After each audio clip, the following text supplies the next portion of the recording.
Following up on some of your comments from today's event, tell me a little bit more about why you say that Russia, in particular Putin's Russia, doesn't understand soft power and it doesn't have soft power. I think it's came from several different directions, this conclusion. First of all, Putin himself many times said that the only way to gain respect in the world is to be strong, to have a strong military, economic power, no soft power. Second, I think Russia traditionally were losing on soft power battles, always was a subject of influence from outside. It's a Western influence. It could be like Marxism. It could be Christianity and so on. Russia was always was on receiving part of soft power. It never really, have any experience in delivering the message to the rest of the world. So Putin doesn't believe in this.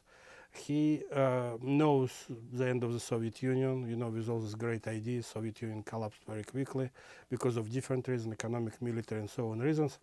So, and I think Russia is the reason why Putin does not respect, and Russia doesn't respect soft power tools, because I suspect very deep inside they know that they have nothing really to offer as soft power message.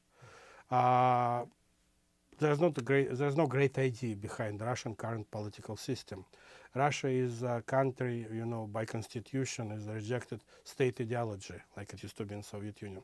So there's no message. Mm-hmm. And if 2 years ago Putin at least could say, we stay behind international law, now these messages will be kind of laughable after the Crimea.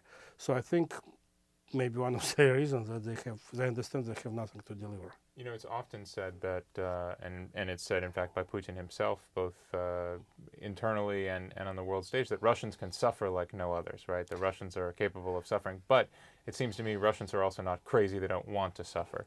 Do you see a connection between Russians expecting to live better and have better lives as a result of being strong, as a result of Russia expanding and being powerful? Or do you think that these two things are unrelated? I think it's some relations there. I think problem is Russians understand the way of living not limited by economic characteristics.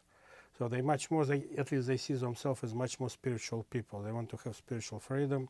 They want to be independent from any influence of Western, American, whatever influence. And many of them believe that economy is the best way to make Russia lose its influence. Russian economy is weak. There's no brands, there's no gadgets, there's no, besides Russia selling oil and gas outside, there's no source of revenue. So Russians see the prosperity as it was in 2000 and first Putin's term came with losing freedom to make decisions for themselves. And in many ways Russians see international organizations as American tools to limit other countries, to spread American geopolitical agenda. I would say Russians would like to be part of any international club if Russia writes the rules for the club. Okay. So talking about rules, you suggested in your remarks earlier that Russia is a place that understands justice very acutely, but is less concerned with rule of law. What do you mean by that? Well, Russians believe that justice is higher concept, more valuable concept than legal system. Legal system serve current political elite, current political situation, current political system. Justice is something which came from above, if you will, and stays there for longer than any president, longer than any political party system, and so on. So Russia sees themselves as a country of internal justice, eternal justice, and law is limited to justice. And Russians very often see as a law as an unjust thing because it's written for particular situation, for particular political reasons. And that's why Russians, if they have a chance, they will do something against law, considering this is a just thing to do. And that goes to foreign policy as well.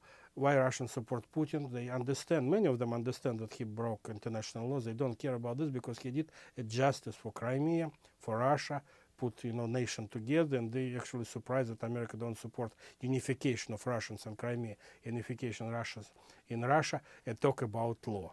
America, who by many Russians see as a country of law, does not understand this, I think, the concept how important is historic particular justice for Russia. Russia sees themselves as a country which was hurt many times by the West, particularly during the 20th century, in a legal way, but not justified. And I think personally for any Russians, word, it's a just thing to do.